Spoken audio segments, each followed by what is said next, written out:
Okay, guys, thank you again. Thank you for joining in. Well, the others will join in, but we'll get started. Thank you again for joining us on our knowledge sessions. So that's you know that we keep on running on every Friday on the different topics with respect to the banking and the digital, right? So this sessions we are going to take an attempt on the how the significance of the disaster recovery is emerging in era of rapid digitization, right? Especially the banking and financial services. If you look at it, it's changing dramatically, right? So there that we'll be having a taken sessions. We'll just go through that some of the areas that within the disaster recovery, right? But before that, just quick introduction from our side. So the digital fit, most of you may be aware that we are digital and fintech consulting startup. We work with banks, financial institutions, and fintechs in that space. Purely in the digital and technology space, nothing else, right? So that's what we've been doing, and we've been also been organized for Bharat Fintech Summit, one of the premium events, right? Just a snapshot of our customers that you can see that we have been working from the banks to the networks to technology companies to the fintech companies and some of the embedded finance companies like Money Control and others, right? Just quick on our services. So we purely into the digital services. So digital advisory, be it on the working on the building and a digital maturity model, conducting benchmark with respect to the journeys, helping them to build a digital strategy, digital journeys, right, completely from manual or the part manual to fully digital that we help the banks to do that. And also will run the various program management for the large technology programs that you may be running into that. So that's where the digital advisory. And then open banking, we do also lots of the work, be it on the API management, platform deployment, or say, for example, building an open banking strategy. As well as the fintech and the startup advisory, we work lots with the fintech into their go to the market, their product development, product rollout, and the rest of the others, technology and digital advisory. We do work a lot on the security and compliance, and that's where that we operate into the DR and DCP space, and we do lots of work on the digital research and content management. So that's the introduction. So we'll just get started on the discussions on this disaster recovery, right? So what are the points that we want to touch upon, that how the digital era is continuously changing and how the entire things is getting driven in the disaster recovery, right? So gone are the days when that you have a different environment, and today in the, where the digital emphasis is much more from the banks and the NBFCs and the fintech, how the disaster recovery context is changing. And how it is important to have a right business impact analyst to understand that if something goes wrong, what impact you will have. And then also just touch upon some of this regulatory aspect and more that how do you kind of build enough right solutions to address those disaster recovery, be it on the automation or be it on the managing or running your disaster recovery. So myself, Shashank Sekhar, I've been part of the digital group for the last 4 years and managing the technology digital consulting projects. But before that, I've worked with Wipro, L&D, Infotech, and also the DCP Bank, where I've been managing the IT governance, where that I was running that entire the DCP and DR programs, as well as the managing the digital banking. I've joined with Harish Soni. So rather than introducing myself, I'll just let Harish to introduce himself, and then we'll get started on the session. Hey, thanks, Shashank. So team, again, thank you for joining us on this call. I'm Harish. I have been 15 years with IBM Kyndryl now. And have been handling the resiliency portfolio. And I've grown this resiliency portfolio, starting with the data protection services to the disaster recovery services to the entire business continuity as a roadmap. And that's my charter in India as an organization, to look at it, that how we engage our customers towards the business continuity portfolio and get them engaged, as Shashank was adding to it, right? The resiliency or DR has gone beyond just technology. It is widespread, and there are regulatory asks which want you to mandate all those requirements. So, I think, again, thank you for joining us, and we'll be glad to take you through this. So, okay, back to you, Shashank. Thanks, Harish. So, guys, we'll run the presentation and walk you through the sessions. Meanwhile, if anybody has questions, please use the Q&A windows to raise your question, or if you want to ask, then raise your hand, and the team will enable the mic, and then we'll ask questions. So digital banking growth, right? So that's we have seen, but it's more than DR. It's all about that having the high availability and high performance. Look at the way that we are operating into the UPI. Very simple example, like whether we are traveling through the Uber and anytime in the night you want to make a payment, the payment happen through the UPI. You go to in a restaurant, just flash your mobile app, and then you're able to do the transactions. That's where the scenario, when you're looking at to that context, your DR completely changes. Customer is expecting that you should be not only the high availability, that some functionality should be there, but also that higher performance, right? I will talk about some of these elements as we move forward. So just give you a context, right? Today, if you look at how the digital banking growth is happening, that customers are looking for all sort of the banking services. I'm not only talking about the payments, but any kind of the banking services for any time or anywhere, right?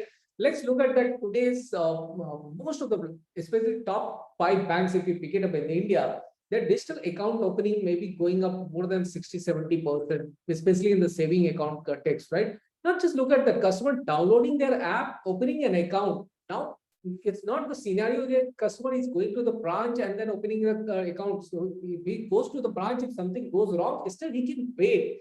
But say, for example, it's trying to open an account. If system is not available, he moves to download then any other app, because that's the option is available to him, right? So that's what the scenario we are moving. You can apply the loan from anywhere. You're, let's say, for example, you are doing the e-commerce and you're buying in a kind of the mobile phone, and you're at the checkout stage where that you have the loan option available, be it on the EMI, on the credit card or the debit card, or you to talk about any kind of the loans that also you want to avail. It's happening on the real-time basis. And just if that bank's functionality is not available, it means that you may not be able to do the transaction. And it's also a loss for e-commerce platform also, because you were not able to do the transaction. So we'll talk about the interlinkages of the different platforms. That's where the second point comes into place. Like entire the open banking evolution has made the two platforms to consume each other APIs or each other services to provide the banking services to respective customers, right? Many of you may be aware about that.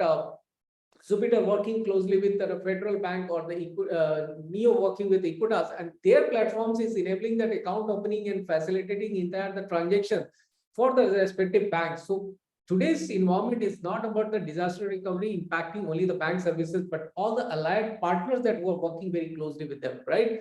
So customer is having a wide range of options. Today also, each one of us, like so UPI, we have phone pay, we have Paytm, we have the Google Pay. If one is not working, we move on to others. We don't want to wait, right? That's kind of scenario. And the multiple products like BNPL, EMI or credit card, we can open an account, we can apply for the credit card.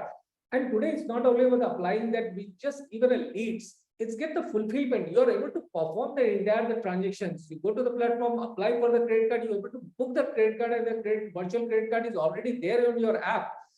So it's not about the lead generation. So that's what we're talking about. And competition is wide range, right? So look at that scenario. I'm just trying to depict one scenario which will give you an understanding. Like today, let's say all the e-commerce platform works with the multiple banks to facilitate the lending option for their customer when he's trying to do any transactions like buying a phone. Now customer will try that, and if in case one services is not available, he just switch immediately moved into the some other options that customer may be having, right? So for example, he's trying to apply to bank A, but bank A is not available, bank B, but bank C. That's a business loss for bank A and bank B. So that's kind of scenario we're looking into. So just keep focus areas. If you look at it, I've already spoken about some of these elements, but look at that, some of the critical element that which is driving and which makes the banks to be very critical about their entire disaster recovery, when with the objective of making that entire the high availability have the LOS LMS. Like say, it's not only about that booking the loans for the customers who are coming to the branches, customer doing the loans from the mobile phones or from the fintech partners or from any third-party platforms, right? So that's where the business is getting generated, and you are managing the entire life cycle to those platforms. So LOS LMS is again very critical to that whole of the dimension. Digital banking. Look at the evolution which is happening in the country. Today, most of the banks, the leading bank, have already launched their digital banking platform. When I say digital banking platform, it means that they have scaled their mobile banking to a completely platform-based banking, where that platform is used to acquire the customer, not only for the servicing. It's an acquisition engine.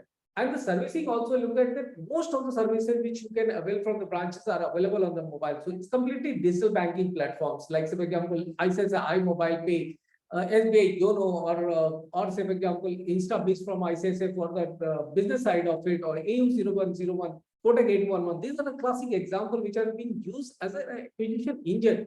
So now you can imagine that the whole of the high availability and high performance is how critical. Like customer doesn't have the long waiting patience to open an account for 30 minutes. Like he just want to log in and open an account in the 3 to 6 minutes, including the video KYC, right? Because the video KYC, even the slightly slack happen on the video KYC, customer just stop and that's where the most of the drop-ins happen when the customer accounts are not getting created. So that's another dimension which is very getting critical. Payments and real-time transactions. Again, UPI has completely changed the ball game. That where the billion transaction happening in a month, you can imagine the kind of the TPS that we are talking about, the transaction hitting to your core, right? Then neo-banking, as like say, most of the beat on the retail SME, fintechs are partnering with bank to build a neo-banking capability where that fintech partner is completely managing the acquisition, servicing, while the complete the services being used from the banks only via the APIs. So now we try to visualize. Like today, if federal something goes wrong, it's not only impact the federal services or the customers who are there on the mobile banking or the branches or anything, but also the Jupiter services also gets impacted. And open banking we already spoken about. And open banking, I'll talk about like one more thing which is getting extended, which we already keeps on covering between in our open banking session. Embedded finance. Now the banking services are getting delivered on any third-party platform which has nothing to do with fintechs. Like say for example, you go to the Ola, you can buy the Ola postpaid, right? Or you go to the any other platform where then you can avail the services. So now financial services from the banks or NBFCs getting extended to third party, which may not be the fintech. Some technological transformation because of this thing change. If you look at it, what kind of transition is happening in the technology, which making that entire the DR complex, and that's where when Harish comes into, and let's talk about that. How to handle that kind of the complexity, the way you used to handle 5 years back may not be relevant today. So you need to completely have a different approach.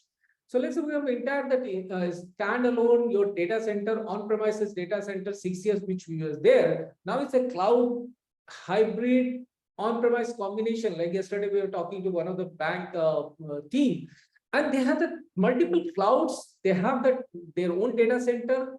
They have, and data center also they have a couple of two data center, and the transactions are flowing between the data centers to the cloud for one single transactions, right? That kind of the flow. Now just imagine that how do you could manage that entire automation piece. So that's one thing.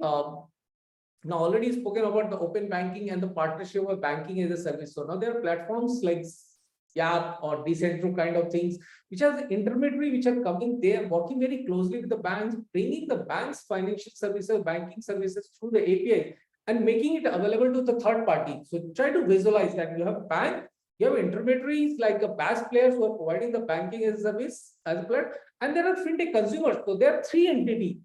One disaster impact at the bank's end may completely derail the entire the value chain. So BaaS will also not have a challenge, and the fintech will also have the challenge. So that's where the scenario that we are getting into. High volume, high velocity. I don't want to keep on repeating the same. Customer expectation. Customer is definitely like say, you're traveling to Uber. Most of the things you want that entire banking should happen in the back end. The payment should happen in the back end. You don't need to worry about it. So that's where like 24/7, anytime, anywhere, instant payment should happen. The UPI has actually changed our behavior, right? Because we look for instant payment. So that's where the customer. And one very dramatic change, if you look at it in the today's in the deployment of application, and that's where that automation and all this thing becomes more critical. I just give you a scenario like earlier days where 6 or 7 years back, the bank used to deploy the loan origination system or the LMS. It used to have a primarily as a standalone monolithic architecture where that all the users, be it or the sales, credit, operation, they just need to log in, do a data entry, and then the workflow goes upon. That's where it's straight. But today, if you look at the LOS scenario, it has the multiple interfaces. So it just flows like KYC. Now it's a completely digital. KYC, you're talking to KYC service provider like Karza or Authbridge kind of things where you're fetching the multiple APIs and integrated. Now you're also integrated with the bureaus where the bureau data is getting filled into that. You will be also connected to the account aggregator. And account aggregators are connected to the different banks on the packets, right? So because you want to fetch the customer statement directly to LOS by accessing the customer bank account at multiple banks, right? So that's where you want to pull the data. Then you run the BRE, business rule engine, which is the third modules, independent module, which will be running. Now, just imagine that single LOS has so much kind of the integration. Now the complication goes further, right? Let's say, for example, now you want to expose your all the APIs which is available on the LOS to the third party who is acting as a fintech partner to acquire more customers for your lending products. So they are also consuming all the APIs. So single monolithic kind of the setup has now moved into the markets of microservices architecture with the multiple interfaces, which is making that one process to get consumed. So that's where the entire the technology landscape is changing. Now I know that it's 1 hour times is very difficult to cover that each of the aspects, but I just want to give you a context that how the things are changing within that environment. So now if something goes wrong in the backend and it keeps on going wrong, 2 days back only I was just reading of one of the news about one of the uh, uh, government service provider in Australia. I think Harish also you must be aware that Vanencia, they have been attacked by the cyber attacks, and government services are not available to 400 citizens for 4 days, right? Even the justice, like the court is working on the using the services, they will move to the manual processes to do that. So that cyber attack kind of things is prominent and it can completely derail your environment, right? Where that services may not be available. So it will have a wide impact, be it on the business, like customers are not able to do their transactions, availability of on-banking transaction, payments couldn't be happen.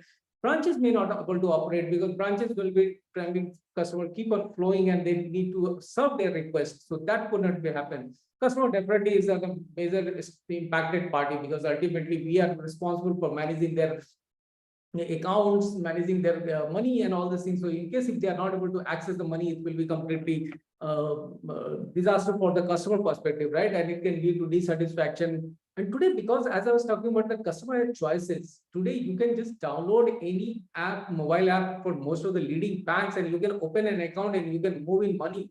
So you don't need to wait for that. It's not so easy because customer has that kind of trust. But that's the kind of the reality is there, right? Customer have the option.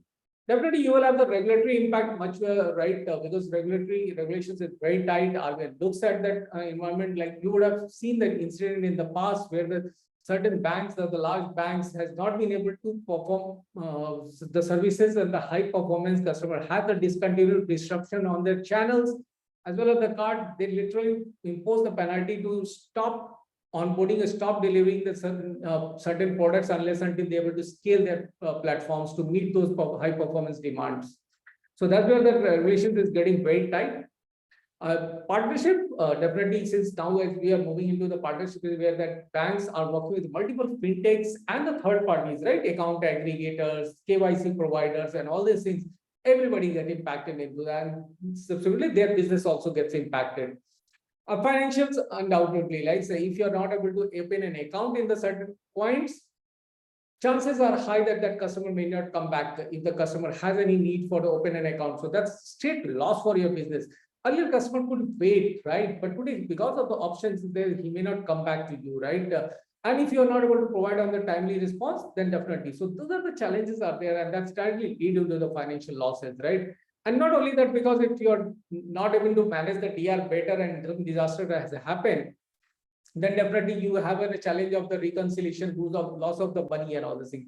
And reputation, today we are living the social media, right? One incident happened, even you would have skipped the slight slowness in the transactions. You can see the flood of the tweets going on the Twitter, right? Forget about that system being down, right? You would see that if any slowness in the AWS or slowness in any of the platform, you can see the flood of the tweets going around and then can create a havoc for the organizations. So there are scenarios multiple. It can all the scenarios are, but I think which one is becoming more prominent is a cyber security because it's become a real reality. May not have all this the high probability of the earthquake or the attacks or any kind of the flood, but I think when it comes to the disaster perspective, cyber attacks is not only from the data theft perspective, right? Now you have to look at the cyber attacks more from the disaster recovery, high availability perspective, right? So system down, how you can move the system to others so that you can recover the cyber attacks on the primary side. Just quick, so we understand challenges of the disaster in the current changing the technology environment in the banking, but it's very important that you do an understanding that, okay, it can happen, right? And now you have understood your environment, but what you need to do about. So first, very important is to do a proper business impact analysis to understand that what can happen if something goes wrong, right? In terms of some quantitative kind of the structure, right? So RTO, RPA is a quite prominent words being used to manage the DR better, which is recovery time objective. Like how do you minimize the downtimes, right? So like how quickly you can up your core banking system, your loan origination system, or your UPI platforms. That's where that your focus should be there. And then also you need to look into the cost consideration, because RTO, as it keeps coming down, your cost keeps going down up, right? So that's where the typical policy formula works into that. That regulatory RBI expect every bank, every regulated entities to have a clear identified RTO, which can be logically explained to the regulators that, okay, these are the RTO, and you need to prove that whenever you are doing a DR trails kind of things, you are able to recover within that RTO, right? And the prioritization of resource allocation. While RPA is more from the data, like what data you are willing to afford or you can afford to lose primarily, right? In terms of your risk ability, particular banks, what kind of the risk ability. Large banks, slight of the RPO can also have $1 million of the losses. So larger banks, because of the volumes of the transaction, the RPO may be lesser. Maybe lesser, it means that more complication in building on a right DR solution, right? And the compliance legal requirement and all this thing is there, right? So I know that I'm just trying to run, but these are some of the basic fundamentals. Just you need to worry about that from the time and the data perspective. And this is primarily where that you need to go and try to do a proper impact analysis, like understand all the application, understand those integration that I was talking about the earlier part, right? That how the applications are dependent, how the processes runs, those are the things that have to understood. And one element goes down that, let's for example, in this whole process, account aggregator APIs is not working. It means that it's still in certain portion, then you will have to go back and do the manual interventions, right? So those are the interfaces, dependency you need to identify. And then do the proper assessment, like, okay, what if that, say, for example, you are not able to open a saving account through your digital banking platform, what can go wrong? Be it on the customer, be it on the financial operations, regulatory. Try to look at all the dimensions across all the processes, across all the services, like, say, for example, current account opening or the loan side of it or the payment side of it, and as well as on the services side of it. Like, so customers keeps on coming for the service request and all this, where the impact may be lower, like customer if not able to change the address, he may come back again. But what about the business side? If the customer is not able to open an account, that's definitely business. So that's why we try to look at the business impact across all the dimensions and try to have a kind of the qualitative and quantitative, because that's help you to understand the ground realities much better. In terms of the quantitative, you may gather certain data points and able to quantify, but qualitative help you to understand the interdependencies, the nuances about that right business impact analysis, and then convert that into proper algorithm. You try to convert into the RTO for each of the application, not for each of the application, for each of the critical functions as well. Like, so for example, within the core banking system, for the saving account, what is the right RTO? Because today's, as we are moving into microservices, when the application comes, you try to focus on the critical services which you require to make it up, right? So that's where, and establish the recovery objectives, all the RTOs and RPOs that you are going to define. So that's where when you are able to define the RTO, RPO, I'll not take this thing. So once you have defined that RTO, RPO, then you move into the building the solutioning around it, right? Because this kind of the complexity, when you're running like more than 100 applications, having the interlinkages with the third party internal, you need to have a proper right solution. That's where I'll introduce and invite Harish to walk them through that, how to go about and building in that kind of the context. So over to you, Harish. I'll just move into that slides and please go ahead. Sure. Thanks, Sasha. Sorry, Harish, I'll just intervene. Anybody, if any questions, please raise your hand and ask. And team will share the feedback form. Please share the feedback form. That's also very critical. So Harish, let's continue. Yeah, sure. I think it would be great to have this interactive. So if you have any questions from anyone, please just raise your hand. We'll stop and we'll be glad to answer. So I think just before we go to the next slide, right? I mean, Shashank, what you were adding to it, right? That the resilience from a digital perspective, right? That everything is going digital. It goes beyond technology, right? It requires people and process to be effectively deployed. for that technology, and we should be able to respond to those unforeseen circumstances, which also includes the whole cyber attack, which are like today leading in that entire section of disruption. Cyber attacks are the top one. Then comes the natural disasters and other areas, right? But and also again, the DIY kind of a thing has gone away, right? Like, because organizations just cannot go ahead and do it alone to approach that digital resiliency, right? Because that makes them a lot vulnerable. That hey, if I do it myself, it gets tough for you to go ahead and look at the business side of it and other side of it. Like you were giving a classic example where one of the customers we jointly met, the application team himself was owning up the disaster recovery because the IT team could not handle it. So I think these are some of the situations where, right, DIY makes things difficult and also roadblocks you in some of the journeys which you want to go ahead and approach it, makes life difficult. So I think that is where the right set of approach of going through a right set of BI assessment, understanding your IT risk assessment, and then going through those set of journeys helps you be a resilient environment for your customers or for your IT landscape.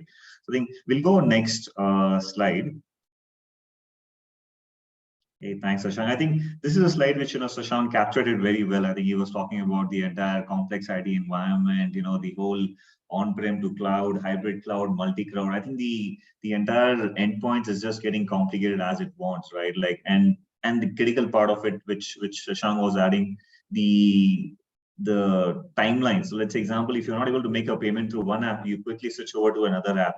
If you don't find something from an Ola, you quickly switch over to Uber, right? And this is where the organizations or the IT landscape has to be resilient and has to be highly available. Otherwise, people will just switch over, right? And end of the day, it's all the customers' benefit what we all look at, right? And any of the fintechs or any of the banks or the regulated entities, they all want their customers to be able to go ahead and use their landscape. And that is what you see right in the top charts, like the banks or the REs want the clients to have an always on environment, and that's what regulatory wants as well, right? The need for a resilience environment where the DR plan should just work about it. They don't have to relook, they don't have to rethink about that. Hey, if I want to execute a DR, should I think on it? Like one of the points as well, right? That if your systems are not available for even for a few minutes, you will quickly see that there are tweets, there are websites which tell you that, okay, hey, if this net banking or a specific application or a functionality has been down over the internet, and you will see people liking it. So that just builds up. And then that impacts business. That actually impacts business when the customers go back and see that, hey, there has been so many downtimes with the specific banks, or the application has not been available. Rather, I switch my banking landscape to something else. So that is where the highly available or resilient environment is very prime for customers. And we have seen it for banks. And we have seen this with multiple banks as well, where the regulatory board has asked them to stop services because, right, they were not able to handle a right or build a right IT landscape beneath it to go ahead and serve the customers, because that becomes a risk for the regulatory board on what they are auditing on, right? So hence the regulatory requirements have increased, and hence the overall resiliency, being resilient as a requirement from banks or REs has increased. And to make this complex environment simple, that is where the likes of automation and all comes into picture. We'll go to the next slide, Shashank, that will explain it very beautifully. Well, so this is something what we were just talking about, right, guys? When we talk about the having a right set of resilient environment, this is where this gets into picture, that we rightly start with the BI assessment. So for any organization to build a resilient environment, this is a workflow which works wonderfully well, and this is a workflow which gives them the max out of it. And we'll try to check box each of those requirements which any regulatory or any auditor would ask for. Like, okay, hey, have you done the BI assessment to get an overview of your business entities? What is the impact? What kind of an RPO, RTO they should have? What if an application, what are the underlying connections, right? The predecessor or the successor application, where does it connect to? That is where the BI assessment actually circulates all of this and gives you an overview of it, that, okay, hey, my application or my business can only take a downtime of 10 minutes in a day or in a month, right? That's the understanding which a BI assessment analysis will give you. Then going through the dependency and the gap assessment. Again, Like, where does this application connect to? What are the other cluster application? Let's say example today, if you move one application into a cloud or into a DR site, what is the dependency application which will connect back? You got to see that there's enough bandwidth to it. You got to see that there's enough, data points which are available to go out and make those connections. So that is where the dependency and gap assessment along with the BI makes that entire circle of the assessment. Let's talk about compute as well, right? Do I have enough resources which are available on both sides of my environment? Today, if I switch to DR, right, a DR site or a near DR site, but hey, I can't go out and run my business there because of a lesser compute or lesser availability or network bandwidth, or not having enough pipe from that side to my cloud landscape.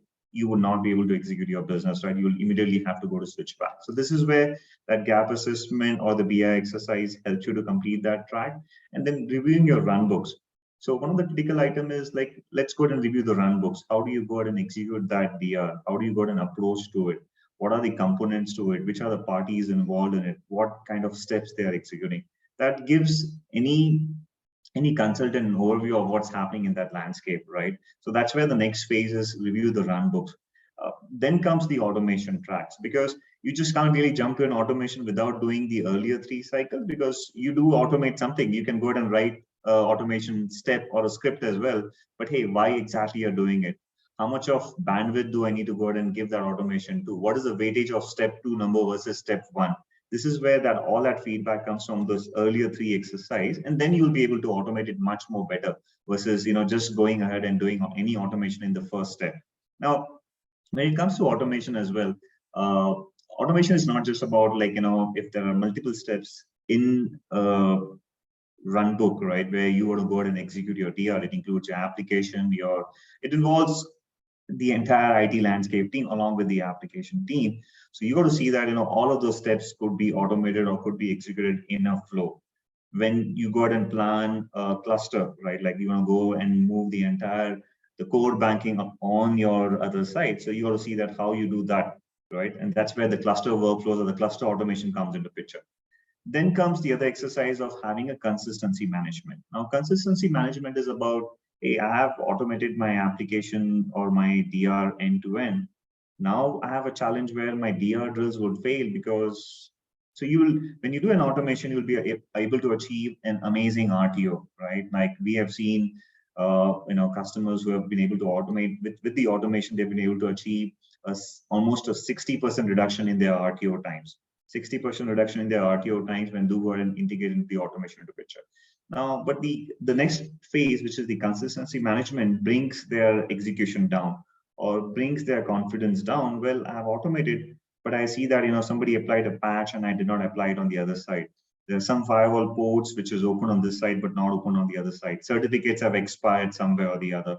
So there's no consistency between my production and my DR, which brings my exercise to a failure, or which does not build a confidence in the organization, saying, hey, is my production equal to my disaster recovery site? What people call it as PR equal to DR. Like in multiple banks which you have visited, this has been a common ask that, hey, I want a peace of mind. My PR should always be equal to DR, and I should be able to, with my automation, I should be able to run a drill. I don't have to wait for anybody to go ahead and call out what it is. If there is a dependency bunch of application, execute a cluster drill, but I want that peace of mind when I'm coming to a reviewing, performing a DR. So that is where the consistency management is a key piece of this entire flow. And then comes the reliability and ownership. So as I was just saying earlier, right, that DIY kind of a concept doesn't work, team, right? So I'll do it myself. It is always a little, you'll compromise somewhere or the other. And this is where having a reliability ownership, which takes care of, taking that entire ownership end to end, taking up those SLAs, taking up those KPIs and commitments, taking up the regulatory responses, right? Because today, every regulated entity, they have to respond back to the regulatory with respective sort of reports, performing those number of exercises, and they have to submit those reports with proper data points, be part of those audits and everything. And this is where you need a reliability ownership to be given to somebody else versus, do I DIY kind of a thing, because that, okay, hey, I got to go ahead and manage my business and look at that. I can always go ahead and look at it how somebody else as a partner who can do it for me and build that up. And hence, that is where you build a resilience environment. So this is a workflow which typically today, like me as being part of Kindle, as a practitioner in the space, would go ahead and look at any organization flowing in this part of workflow, right? That they got to start with the BI, then go to the gap assessments, then review your run books, go ahead and automate and orchestrate your landscape, build the consistency management so that you don't have those failures, which would be a common cause. Given ownership to a right sort of partner who would go ahead and represent you in those regulatory boards, and hence then you call yourself as a resilient or being in a resilience environment or set up a resilience for your IT landscape. So this is a quick workflow which gives an overall overview of how we execute or how we run it. We'll go to the next slide, Sushant.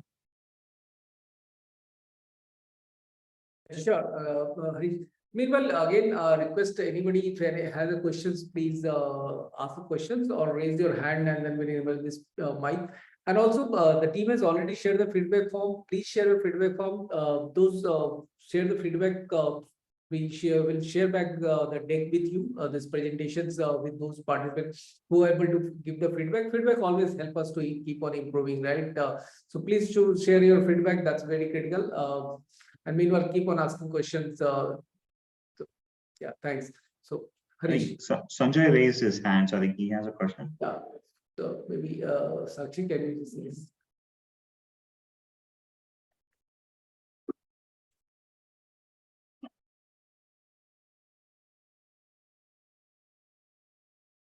yes, Sanjay, please go ahead with your questions. Mic has been enabled. Okay, my question is, how do you validate the model that I see here?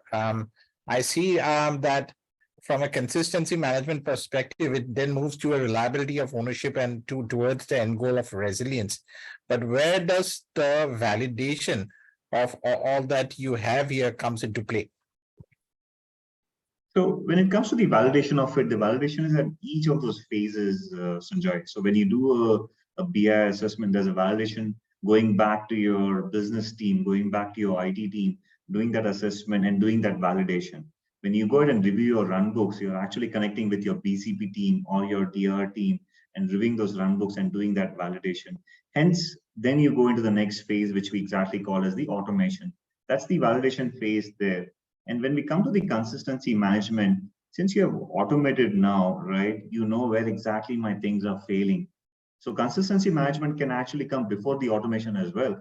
But the reason it's after the automation, because automation is one of the key steps in having a resilient environment, which you want to have a peace of mind, right? You don't want to go ahead and having an exercise where you still call hundreds of people. Hence, automation comes before that consistency management, and the validation of it is coming from your run books as well as from your automation orchestration step.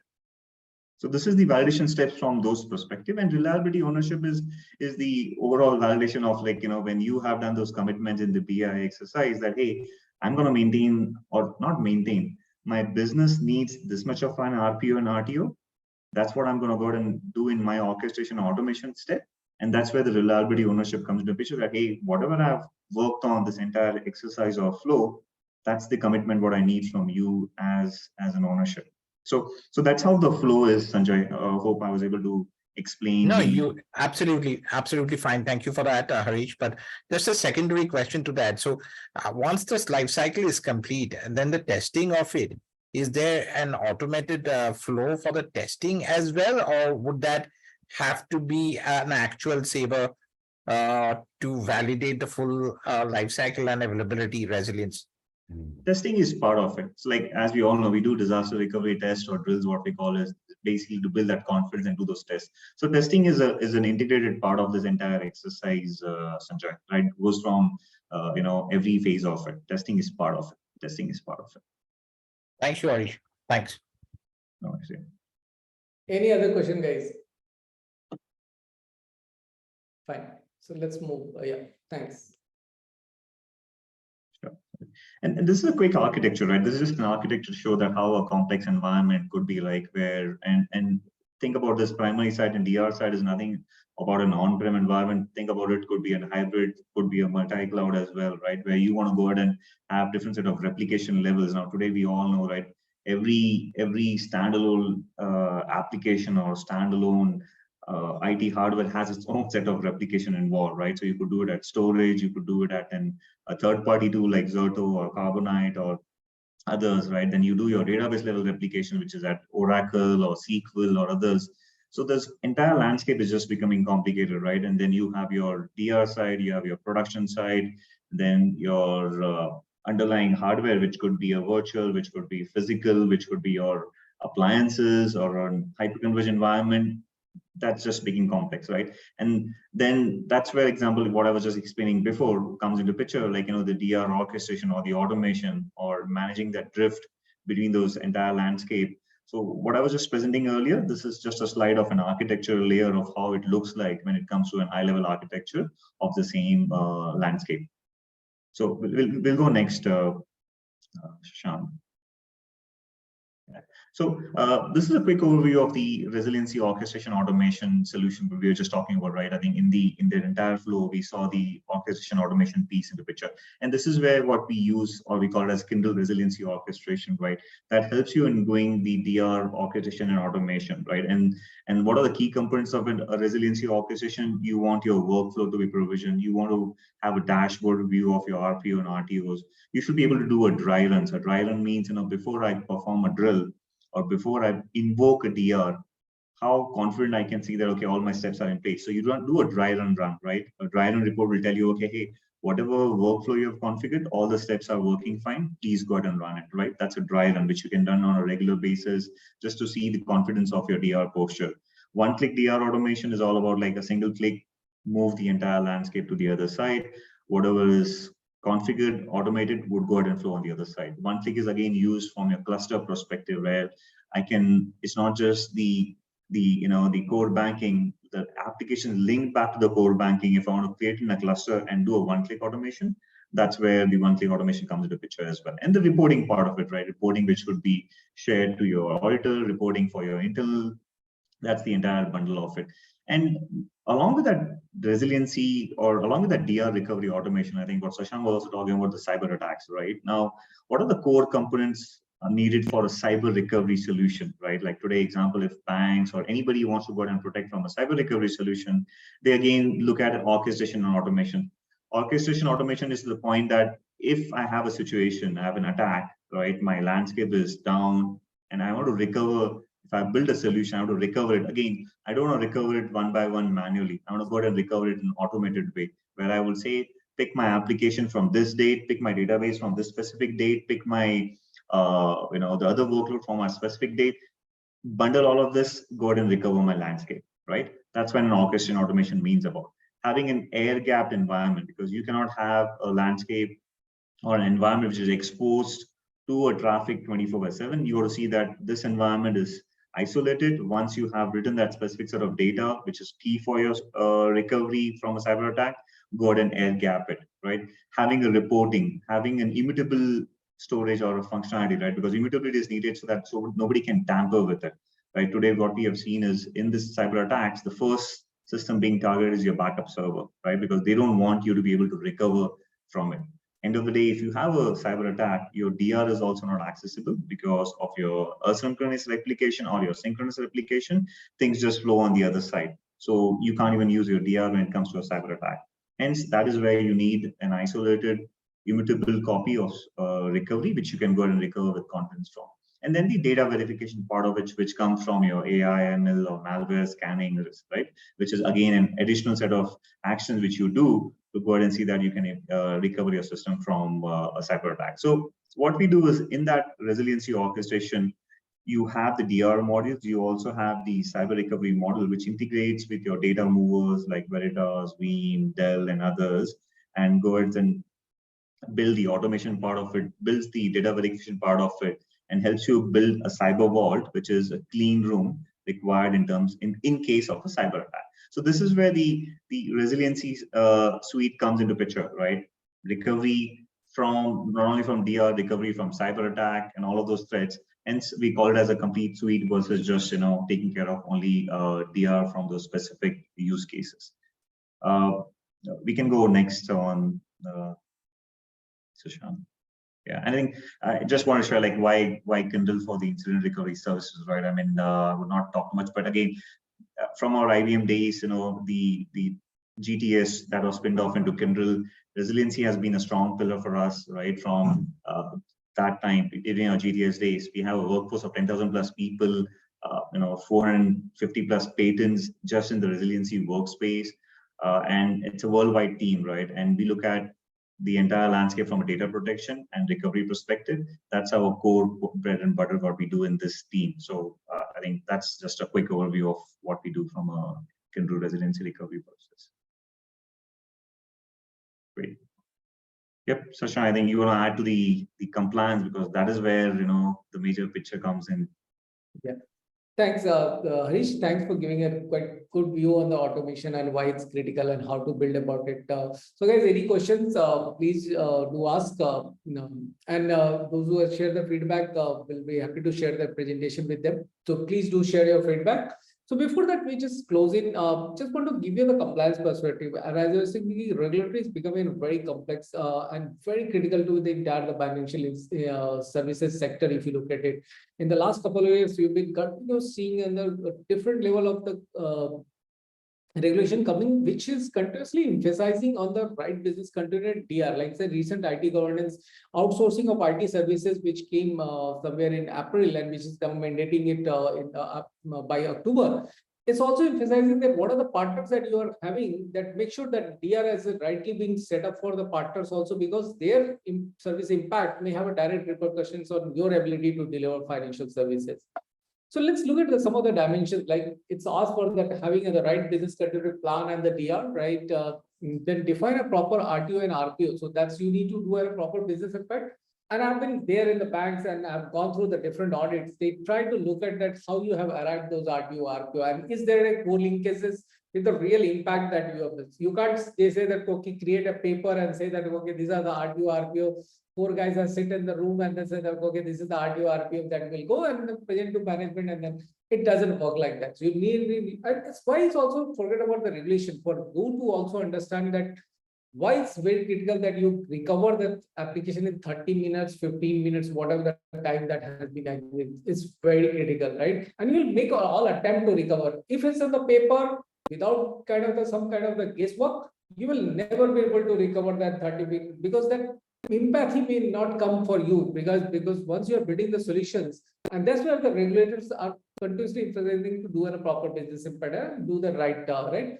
RBI is continuously talking about if any major incident which happened, that you need to report to the RBI, is have a right incident response communication program and continue to do that entire the audit and assessments, right? So it's not that you have set up the DR. As I was talking about, the technology landscape within the banks are changing. Technology is also evolving to support your DR. So keep on making it a regular audit, DR drills, right? So earlier it used to be only one DR drill in a year kind of things. Now it has gone to that you have to continue to perform the DR drill. RBI expect that you run the workload from the DR also on the regular intervals, right? And when you say workload, not only is that Finacle, but take that all the critical services in the DR, and that's where the automation solution comes very handy, that you can do that. And also from the guidelines perspective, you need to do some unplanned DR drill also, right? So planned DR drill is still, once you have the right solution, you can still do that, right? But unplanned, just getting a notification from management and just go and execute the DR drill is not easy. So Harish, literally team used to get scared when, when I was used to be in the bank and running, and tell the team that, okay, guys, we need to do the DR drill for IMPS services in the night today. They really used to get scared. Oh God, right? That's kind of that situation should not be there. Like in the DR drill, if you get scared that whether it will work or not, it means that you don't have the right solution. So always try to get into the situation that you should be confident that it will work, right? Some of the aspects which also ask that within the IT governance framework, that is say that we adopt to ISO 22301, which is an international standard to help you to build the business continuity framework, right? Rest of the other things that to assess the likelihood and the impact of the disruption, test and prepare for all the contingencies. Try to visualize, as Harish was also talking about the cyber attacks, and as taking give an example, visualize what different kind of the contingency may come and what impact it may have, like cyber attacks, if any ransomware kind of attack. Your system may be available, but you are not able to access those services. So what kind of scenarios, right?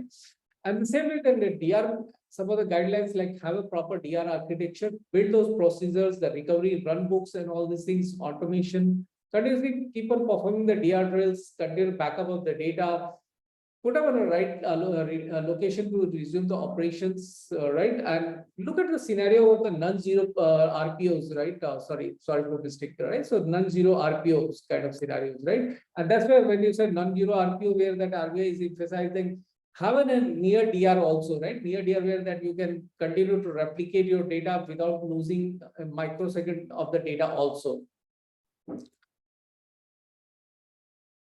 Yogesh has asked the question. I hope you will get the recording. Yes, Yogesh, in just couple of days, recording will be available on our YouTube channel. Okay, and you can get access to any times that you can go and access those channels. So outsourcing of technology services, which recently came, so there also the service, it has been emphasized that all the service providers that bank has tied up. And today's banks service providers are very critical element to help them to continue their core banking services. So have a right business continuity framework and ask them and also participate them and have an integrated DR structure along with their DR. So that, let's say, for example, you're running ATM switch. Now, ATM switch, the DR, like for example, we used to work with the Euronet or any switch platforms where that your switch is running, which is connected to your core banking. If your core banking goes down, that how your DR core banking will talk to their switch at the primary or at the secondary also. Like for example, if the city has level of disruption and both you and the partner is also running in the same city. So how you both will make move to the DR and run simultaneously so that overall RTO can be achieved at the bank level. So that's where these are the critical elements that you need to focus on. Are you to control that all the IT outsourcing arrangements and option to available the alternate service provider, having an exit strategy. Those are the things also have been emphasized from the business continuity perspective. And in case of the adverse situation and all this thing, how you able to cancel the contract and move into that take all the documents. So this is a sort of broad answer, but mostly one point that I want to tell from the regulatory perspective, that very strictly they're emphasizing on the having the right solution, not only from the DR, but we look at the higher objective that having the high availability means 99.99 kind of percent of availability and high performance. Like so that's kind of the things that RBI is looking. And that's where they're emphasizing that right DR should be able to support that thing. So with this, we come to an end of the sessions, but open to any questions, guys. Me and Harish are there. If any questions, that we'll be very happy to pick it up.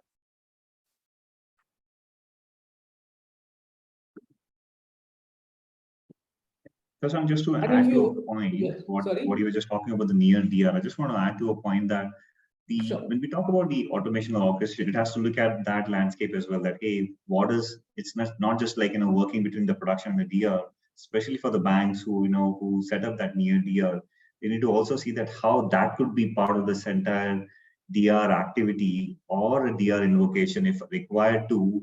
How would my database, like most of the banks would go ahead and set up their database in the near DR side, right? While they'll still have the application floating between the primary and the secondary. So running that entire 3-layer architecture is very key, and understanding and executing it well. So as you said, it could just get complex as it wants, but yeah, you got to see that you have the right players and right automation captured to execute it. Thanks, Harish. Thanks for adding it. And guys, anybody wants to connect with me or Harish, please share in the feedback. You may just make a note and then we'll reach out to you in case if you want to get deeper into the solutions, then also we can do that. We can also help you in case if you want to do the business impact analysis or build the right DRS strategy as well as the solutioning. We are there. We can connect with you. We can come to your place, discuss it out, and then help you with that. So if no questions, then we'll take a stop here. And thanks, Harish. Thanks for taking out time and be with us during our knowledge sessions. Thank you very much. And thank you, everyone. Thank you for your participation. Thank you. Thanks, Shashank. It was a pleasure. Thank you. Thank you. Thank you, guys.